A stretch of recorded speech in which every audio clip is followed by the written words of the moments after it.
सर्वेभ्यो नमो नमः।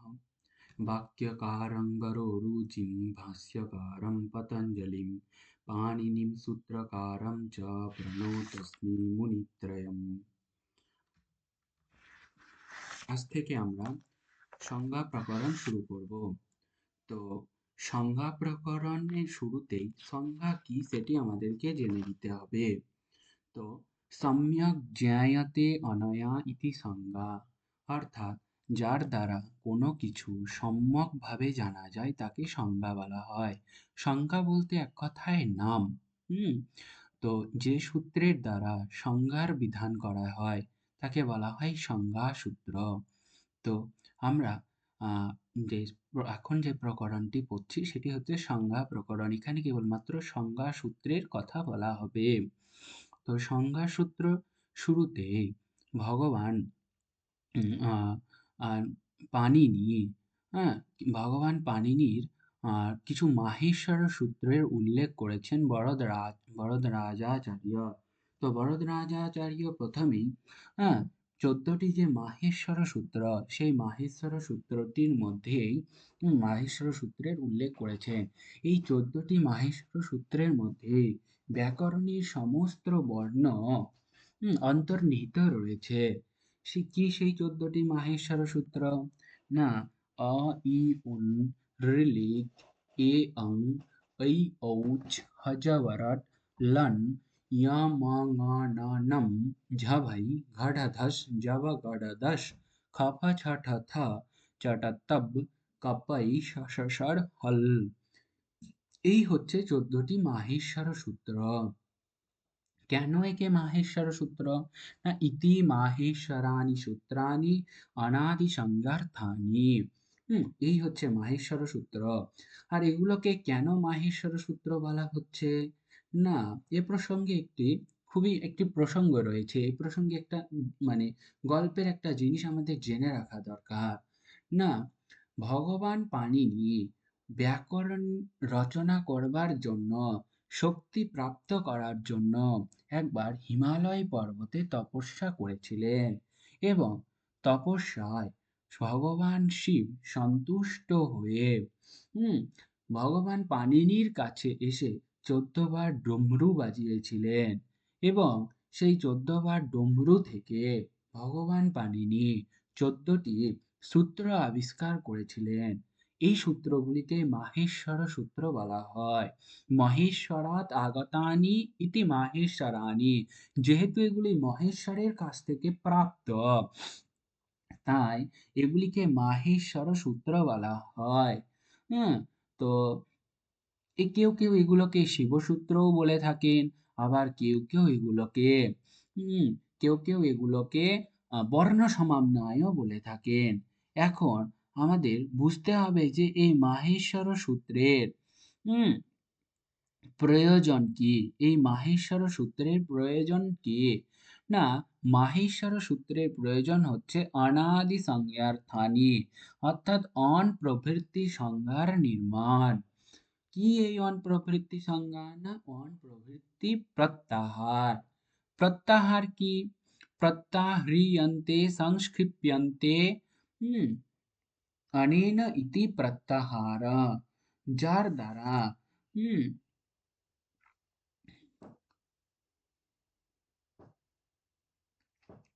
কোনো কিছু সংক্ষেপে বলা হয় তাকে বলা হয় প্রত্যাহার। কি? প্রতিপূর্বক, অপূর্বক, হৃ ধাতুর অর্থ হচ্ছে সংক্ষেপে বলা। তো প্রত্যাহার শব্দের অর্থ হচ্ছে কোনো কিছুকে সংক্ষেপে বলা। কি সংক্ষেপে বলা? না, বর্ণকে সংক্ষেপে বলা। যেমন যে বলল অনাদি সংজ্ঞার্থানি, অন বলতে আমরা অ, ই এবং উ, এই তিনটি বর্ণকে, অন বলতে আমরা অ, ই এবং উ, এই তিনটি বর্ণকে বুঝবো। ই উন সূত্রের আদিবর্ণ ই থেকে, আদিবর্ণ অকার এবং অন্তিম যে বর্ণ যে নকার, এর যে মধ্যবর্তী বর্ণগুলো ইকার এবং উকারেরও গ্রহণ হবে। ঠিক তেমন ভাবে অচ বললে, অচ বললে আমরা অকার, ইকার, উকার, ঋকার, লিকার, একার, হ্যাঁ, ওকার, ঐকার এবং ওকার, অর্থাৎ অচ বললে সমস্ত স্বরবর্ণের উল্লেখ করা হবে বা সমস্ত স্বরবর্ণের কে বোঝাবে, সমস্ত স্বরবর্ণকে বোঝাবে। তো উন সূত্রের অকারকে থেকে ঐঔচ সূত্রে যে চকার, এই অকার এবং চকারকে নিয়ে অচ প্রত্যাহার গঠিত হয়। আর এই অচ প্রত্যাহার সমস্ত স্বরবর্ণকে নির্দেশ করে। তেমনি হযবরট সূত্রের হকারকে হকারকে এবং সসসর হল, অর্থাৎ এই যে হল সূত্র, এই হল সূত্রের লকার কে নিয়ে কোন প্রত্যাহার, না হল প্রত্যাহার গঠিত হয়। এই হল প্রত্যাহার সমস্ত ব্যঞ্জন বর্ণকে বোঝায়। এই হল প্রত্যাহার সমস্ত ব্যঞ্জন বর্ণকে বোঝায়। এটাই হচ্ছে অন প্রভৃতি সংজ্ঞা, না অন, অচ, হল, অল প্রভৃতি। তো এই মাহেশ্বর সূত্রগুলি থেকে আমরা প্রত্যাহার নির্মাণ করে থাকি। প্রত্যাহার নির্মাণ বিধায়ক সূত্রটি হলো আদিরন্তেন সহায়তা। হ্যাঁ, তো অন প্রবৃত্তি সংজ্ঞার জন্যই এই মাহেশ্বর সূত্র। এরপরে আসছে এষাম অন্ত্যা ইতঃ, অর্থাৎ এষাম ইত্যুক্তে মাহেশ্বর সূত্রাণাম, হ্যাঁ, অন্তিম বর্ণস, মাহেশ্বর সূত্রের যে অন্তিম বর্ণ রয়েছে, সেই অন্তিম বর্ণগুলির কি হয়, ইৎ সংজ্ঞা হয়। অন্তিম বর্ণ কোনগুলো, না উন সূত্রের নকার, হ্যাঁ, রুলিক সূত্রের ক, হ্যাঁ, সূত্রের ঙ। এই বর্ণগুলি উচ্চারিত হলেও যখন আমরা প্রয়োগ করব সেখানে এই বর্ণগুলির গ্রহণ হবে না, এগুলি ইৎ সংজ্ঞক। তো ইৎ সংজ্ঞা কি, আমরা পরের সূত্রেই বুঝবো ইৎ সংজ্ঞা কি। এখন আমাদেরকে এটুকুই জানতে হবে যে এষাম অন্ত্যাঃ ইতঃ, অর্থাৎ মাহেশ্বর সূত্রগুলির যে অন্তিম বর্ণ সেগুলির ইৎ সংজ্ঞা হয়। হকারাদিষু অকারः উচ্চারণার্থः, অর্থাৎ হকার প্রবৃত্তিতে যে অকার, হকার প্রবৃত্তি বলতে এই যে হ, ইয়া, ওয়া, র, ঞ, ম এর সঙ্গে যে উচ্চারিত যে অকারগুলো, সেগুলি কি কেবলমাত্র উচ্চারণের জন্য। কেন, না আমরা জানি যে ব্যঞ্জন বর্ণ কখনোই স্বতন্ত্র উচ্চারিত হতে পারে না, এরা সর্বদাই স্বরবর্ণের সাহায্যে উচ্চারিত হয়। তাই উচ্চারণ করার জন্য প্রত্যেক ব্যঞ্জনের সঙ্গে এখানে আকার যুক্ত রয়েছে এবং সেগুলিকে বলা হয়েছে কেবলমাত্র উচ্চারণের জন্য। কিন্তু লন মধ্যে তু ইৎ সংজ্ঞকঃ, লন মধ্যে যে আকার, লন মধ্যে তু ইৎ সংজ্ঞকঃ, লন মধ্যে যে আকার সেটি ইৎ সংজ্ঞক। লন বলতে এই যে লন মাহেশ্বর সূত্র রয়েছে, এই মাহেশ্বর সূত্রের যে লকার সঙ্গে উচ্চারিত যে অকার, সেই অকার কি না ইৎ সংজ্ঞক। লকারের সঙ্গে উচ্চারিত যে অকার, সেটি ইৎ সংজ্ঞক। কেন এই সঙ্গ করা হলো, বাকিগুলো সবই বলা হলো যে সেগুলি উচ্চার হকার আদি যে বর্ণগুলো রয়েছে, হ্যাঁ, তার সঙ্গে উচ্চারিত যে অকার সেটি কেবলমাত্র উচ্চারণের সুবিধার জন্য। লকারের সঙ্গে যে অকার, অর্থাৎ লন সূত্রে যে অকার, সেটা কেন বলা হলো যে এটি অকারটি ইৎ সঙ্গ, কারণ হচ্ছে র প্রত্যাহারের নির্মাণ। কোন প্রত্যাহার, না র প্রত্যাহারের নির্মাণ। আর যদি আমরা লন সূত্রস্থ যে অকার তার ইৎ সংজ্ঞা না করি, তাহলে আমরা র প্রত্যাহার নির্মাণ করতে পারবো না। এই র প্রত্যাহারের মধ্যে র এবং ল, এই দুইটি বর্ণের গ্রহণ হবে। র এবং ল, এই দুইটি বর্ণের গ্রহণ হবে লন সূত্রের যদি অকার ইৎ সংজ্ঞক হয়, লন সূত্রে যে লকার সেটি যদি ইৎ সংজ্ঞক হয়, হ্যাঁ, আমরা প্রত্যাহার নির্মাণ করার সময় সর্বদাই অন্তিম যে বর্ণ সেটাকে ইৎ সংজ্ঞক বর্ণ হতে হবে। ইৎ সংজ্ঞক বর্ণ কোনগুলো? না যে বললাম ন, কল, স, ইয়, হুম, র, এই যে ঈদ সংজ্ঞক বর্ণ থাকতে হবে অন্তিমে, তবেই প্রত্যাহার গঠিত হবে। আমরা কিন্তু প্রত্যাহার এমন গঠিত করতে পারি না যে র এবং র, অ, রি করে দিলাম, যে এইরকম প্রত্যাহার করতে পারি না।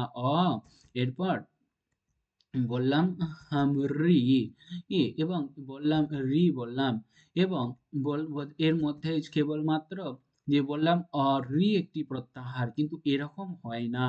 প্রত্যাহার নির্মাণ করতে গেলে অন্তিম বর্ণটি সর্বদাই ঈদ সংজ্ঞক বর্ণ হতে হবে, তবেই প্রত্যাহার নির্মাণ হবে। আর এখানে অকারকে যদি আমরা ঈদ সংজ্ঞা না করি, তাহলে এই যে র প্রত্যাহার গঠিত হবে না। র প্রত্যাহার গঠিত করার জন্য বা গঠন করার জন্যই লন সূত্রস্থ লকারস্থ যে অকার, লন সূত্রে যে অকার, সেটি ইৎসঙ্গ করা হয়েছে। এইবার আমরা আরেকটি জিনিস দেখে নিই। এই যে অজ বলতে আমরা বুঝলাম যে সমস্ত স্বরবর্ণ, আর এই যে হজবরটের হল থেকে হ থেকে সসসর হল, এই হল প্রত্যাহার বললে সমস্ত ব্যঞ্জন বর্ণকে বুঝবো। হল বললে আমরা সমস্ত ব্যঞ্জনকেই বুঝবো। এই পরেই এই প্রসঙ্গ আসবে যে হল, চলে আসবে সরাসরি।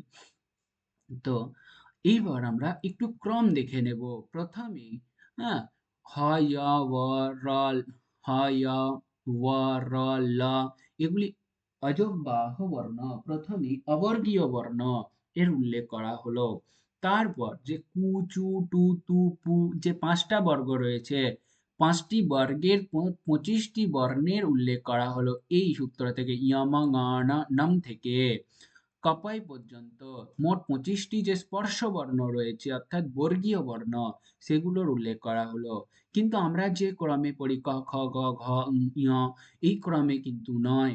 প্রথমেই বর্গের যে পঞ্চম বর্ণগুলি রয়েছে, ঞ, ম, ঙ, ন, নম, ঝাভাই, ঘাঢাধস, এইটি হলো বর্গের চতুর্থ বর্ণ। তারপর জ, ওয়া, গ, ড, দ, এগুলি হলো বর্গের তৃতীয় বর্ণ। তারপর বর্গের দ্বিতীয় বর্ণ খ, ফ, ছ, ঠ, থ। তারপর বর্গের তৃতীয় চ, ট, ত, ক, প। তারপর স, স, স, হল। অর্থাৎ প্রথমে বর্গের পঞ্চম বর্ণ, তারপর বর্গের চতুর্থ বর্ণগুলি, তারপর বর্গের তৃতীয় বর্ণগুলি, তারপর বর্গের দ্বিতীয় বর্ণ, এবং তারপর শেষে বর্গের প্রথম বর্ণগুলির উল্লেখ হয়েছে, এবং শেষে 3 প্রকার স এবং হ, এগুলি হলো ঊষ্ম বর্ণ। তো এই ঊষ্ম বর্ণের উল্লেখ রয়েছে। এইবার আমি স্বরবর্ণের জায়গায় একটু চলে আসি। আচ্ছা, স্বরবর্ণে অকারের উল্লেখ রয়েছে, কিন্তু আকারের প্রত্যক্ষ কোনো উল্লেখ মাহেশ্বর সূত্রে নেই। তো এখন প্রশ্ন হতে পারে, আচ্ছা আমরা আকার কোথায় পাবো? না, এই অকারেরই সবর্ণ গ্রহণের মাধ্যমে আকারেরও গ্রহণ হবে। সেই বিষয়ক সূত্র হচ্ছে অনুদিত সবর্ণস্য চা প্রত্যয়ঃ, একটি সূত্র রয়েছে। হ্যাঁ, তো সেই সূত্রের দ্বারা অ এর সবর্ণ আকারেরও গ্রহণ হয়ে যাবে, ই এর দ্বারা এর দীর্ঘ ইকারেরও গ্রহণ হবে, উ এর দ্বারা দীর্ঘ উকারেরও গ্রহণ হবে, রি এর দ্বারা দীর্ঘ রিকারেরও গ্রহণ হবে। অর্থাৎ প্রত্যেকের যাদের দীর্ঘ রয়েছে, হুম অর্থাৎ যে সবর্ণ রয়েছে সেই সবর্ণেরও গ্রহণ হয়ে যাবে এই অচ প্রত্যাহারে। এরপরে হল বলতে সমস্ত ব্যঞ্জন বর্ণ। এটি ইতি মাহেশ্বরাণি সূত্রাণি অনাদি সংজ্ঞার্থানি येषामन्त इतः हकारादिषु अकारः उच्चारणार्थः लन् सूत्रे तु इत् संज्ञकः, এবং লন সূত্রস্থ যে অকার সেটি ইৎ সংজ্ঞক।